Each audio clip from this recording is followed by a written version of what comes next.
E a gente vai conversar sobre algumas mudanças para que você fique atento, mas pensando também no bem-estar da coletividade. O Brasil, gente, tem a quarta maior população de animais de estimação do mundo. Olha aí, assunto bom para você que tem os seus cachorrinhos, os seus gatinhos, os seus passarinhos. Para uma convivência harmoniosa com a vizinhança, é preciso saber os limites que eles precisam ter dentro e fora de casa.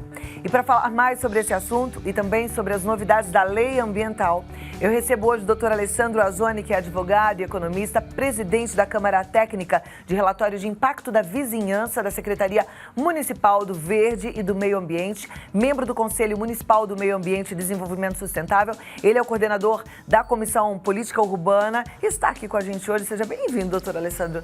Que honra recebê-lo para a gente falar desse assunto que é tão pertinho da gente, quer dizer, faz parte do dia a dia, né? Vamos sentar aqui, senta pertinho de mim aqui no sofá para a gente começar a nossa conversa. Falar de animaizinhos de estimação. Tenho certeza que a nossa turma em casa tem e ama, né? E quando a gente ama, às vezes a gente não consegue colocar limite porque ama demais. De uma certa forma, o que aconteceu foi uma mudança muito de hábito, né? As famílias começaram a optar para ter menos filhos e começaram a substituir por pets. Hoje as famílias estão em torno de 0,7% de filhos por casal, mas em compensação o número de pets chega a 3, 4 pets por casal. Então, e acaba tendo uma humanização na sua relação. Você acaba tratando como se fosse um filho e às vezes, muitas vezes o é. Só que assim, da mesma forma que você trata como filho, você tem que impor limites. E muitas vezes não acaba fazendo, então acaba mimando de uma certa forma que acaba causando os inconvenientes para os vizinhos, né?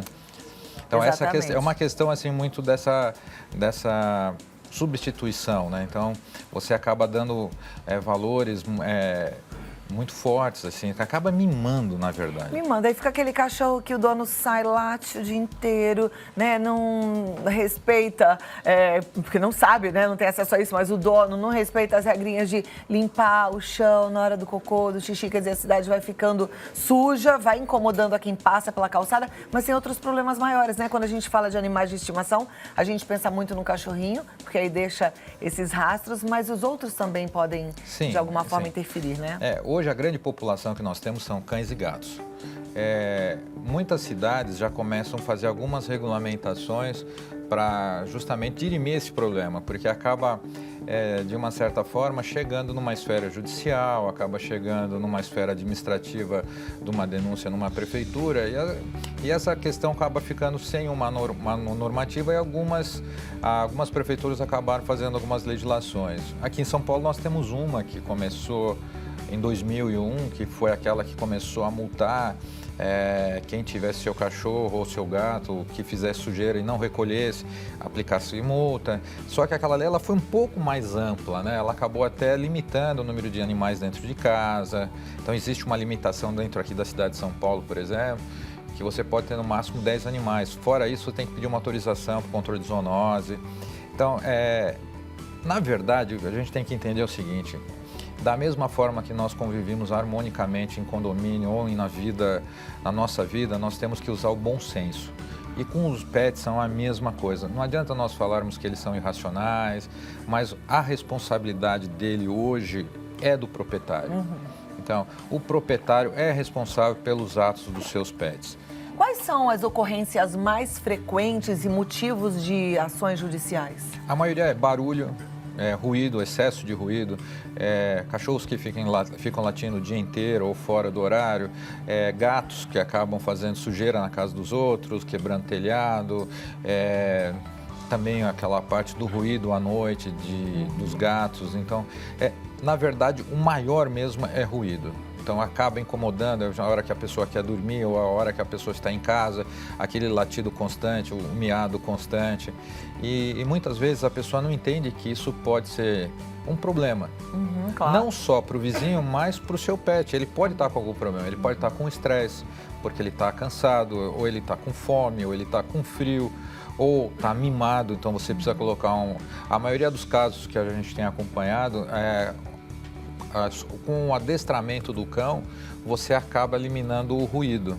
Ou às vezes você colocando, por exemplo, no horário, por exemplo, que você percebe à noite, ele começa a latir, você colocar dentro de um espaço fechado dentro da sua residência, ele acalma. Ele acalma, ele se sente protegido. Na verdade, quando a gente decide ter um filho, a gente entende que tem uma responsabilidade aí pro resto da vida, né? E o animal também. Enquanto o animal estiver lá com você, é responsabilidade sua. Isso também gera custo, além de trabalho. Você disse que houve mudança na lei. Que tipo de mudança? O que a gente tem agora? Hoje a responsabilidade do pet acaba sendo do seu proprietário. Então, nós tivemos algumas, como eu falei assim, houve algumas mudanças em questões de leis municipais que passam a responsabilidade pro seu proprietário. Então, quer dizer assim, você que tem seu pet, por exemplo, numa grande cidade, fique atento às legislações da sua cidade, acompanhe, porque muitas vezes você não sabe que existe, mas existe uma norma que limita o uso do seu pet. Na verdade, isso seria um bom senso, mas já que não existe um bom senso, então é obrigado a se regrar, né? Então, toda vez que tem uma lei, a gente fala muito questão da nossa área jurídica, que tudo existe uma lei. A lei acaba sendo positiva demais porque não há o cumprimento. Então, às vezes, você precisa normatizar, colocar uma lei para obrigar a pessoa a fazer o que era uma simples questão de educação. Olha lá. Agora sim, o doutor Alessandro Azzoni está aqui e vai nos ajudar com as questões. Então, eu vou liberar o nosso WhatsApp agora. Quero que você mande a sua questão. Às vezes, você está aí com um problema, com um vizinho, ou está desconfiado de alguma coisa que não está legal, quer entender como deveria funcionar? Pergunta e ele responde no 11 9 50 45 18 40, tá? Pode mandar já, 11 9 50 45 18 40.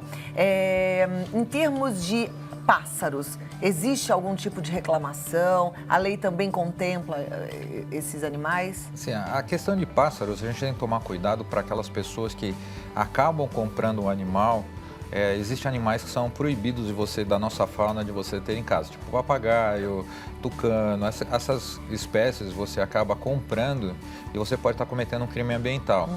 E você é responsabilizado tanto penal como administrativamente com multa. Então tem que tomar cuidado com esses tipos de aves que você acaba colocando dentro da sua casa sem a devida licença do próprio IBAMA. Então, as maiores ocorrências hoje não são não é uma questão de incomodidade, mas em questão de você ter o teu vizinho escuta que você tem um papagaio, ele faz uma denúncia e você acaba perdendo o teu pássaro que está com você. Então, toma cuidado.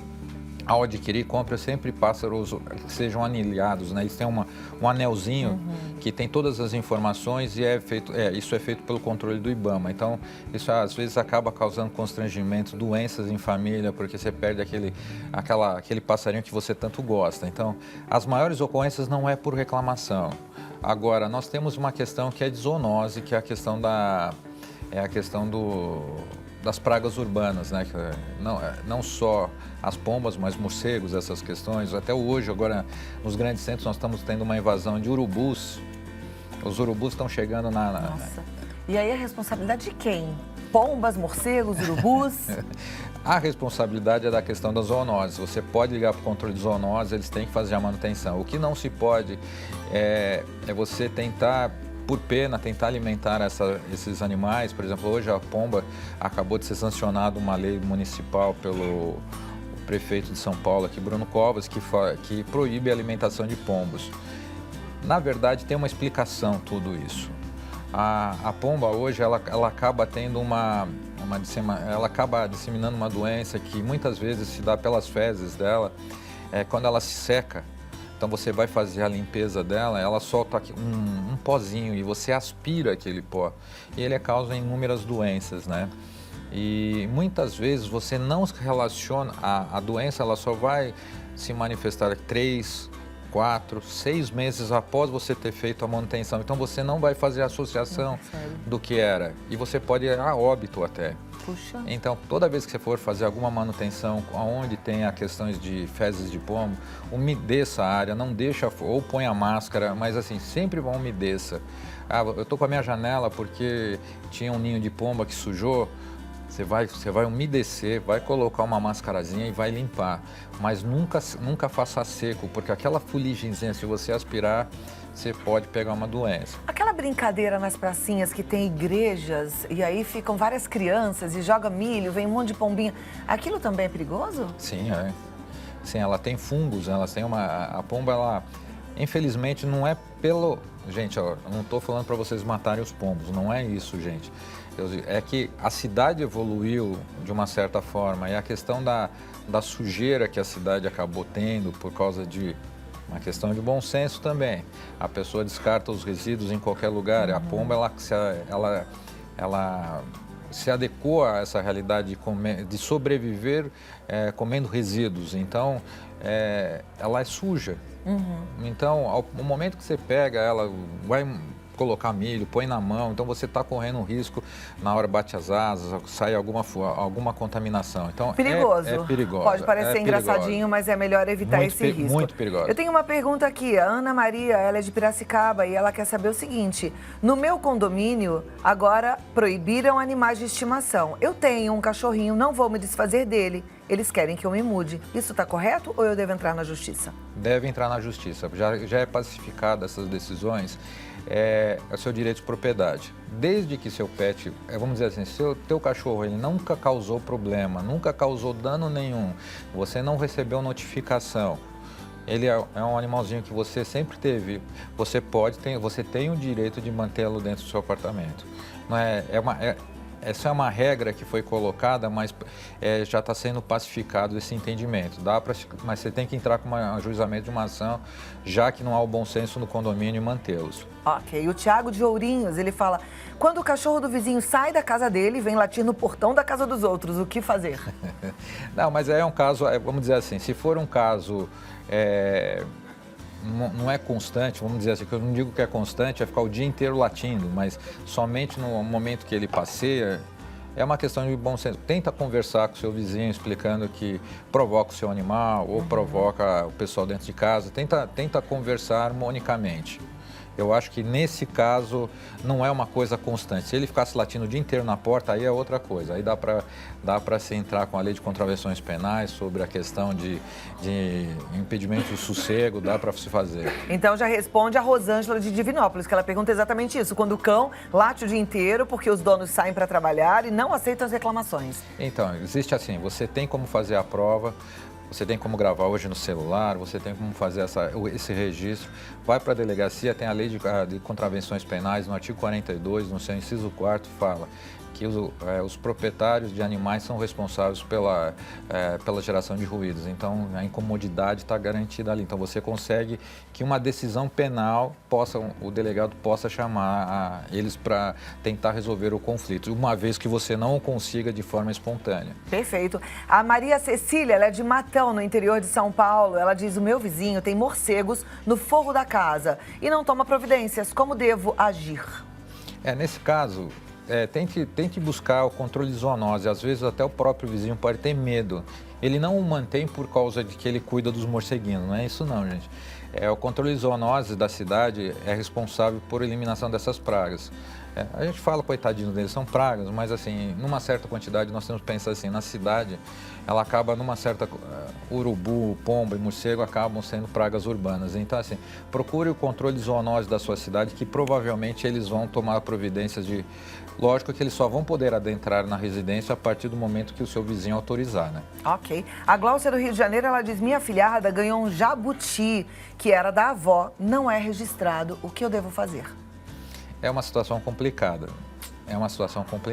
Pois ele é um animal silvestre, ele estaria irregular, certo? Mas já tem alguns entendimentos, uma judicialização de que, como ele está há anos na família, nós já ganhamos algumas ações nesse sentido, a questão de apreensão de animais que foram feitos, que já estavam há anos na família, e foi mantido a posse para os seus... foi feito a guarda para a família que já estava com eles.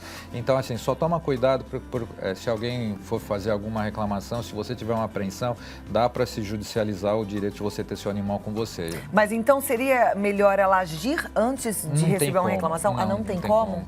Mas aí se tem uma fiscalização, eles levam o animal na mesma hora, não? Levam. O que se pode fazer hoje é tentar... É que assim...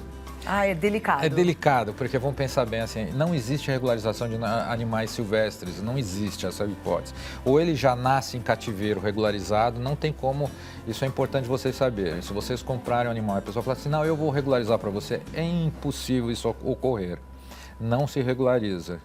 O que se pode tentar fazer é uma ação preventiva, no caso de garantindo a guarda para você. Okay. Dá para se fazer sim. Mas aí a gente fica também com o conselho inicial do doutor Alessandro, que é não adquirir um animal se não estiver registrado, se não tiver, no caso de pássaros lá com aquele, um anelzinho, né? É um anelzinho na patinha dele. Precisa ter o registro, porque depois a gente se apega mesmo, as crianças ficam apaixonadas e se bate uma fiscalização, você perde o seu bichinho de estimação. Acho que ambas as partes sofrem, né? A gente não consegue conversar com o animal, mas eu acho que eles também sofrem se não tiver... a possibilidade de fazer uma adaptação e voltar para o meio. Eu vejo muito a questão dos papagaios. Os papagaios geralmente ficam 30 anos, 40 anos na família e de repente um vizinho ouve ou a polícia ambiental escuta, vai na casa, apreende o animal, aí você tira ele do seio da sua família, é uma dor, dor. Dá para se recuperar também com a guarda, dá para pedir a guarda desses animais também, provando que eles estão muito tempo na família, mas... É um transtorno, vocês estão vendo que é um transtorno, eles vão tirar de vocês. Então, o ideal é evitar. Mas se precisar, doutor Alessandro Azzoni, tem o site dralessandroazzoni com 2 Zs.com, ou no Face Azzoni Economista, ou o Insta que é Ale Azzoni. Qualquer coisa você pode mandar um WhatsApp no 11 99622 3023. Foi um prazer, obrigada. Aprendemos um pouco mais sobre a lei e a questão dos animais de estimação. Obrigada, até a próxima, doutor.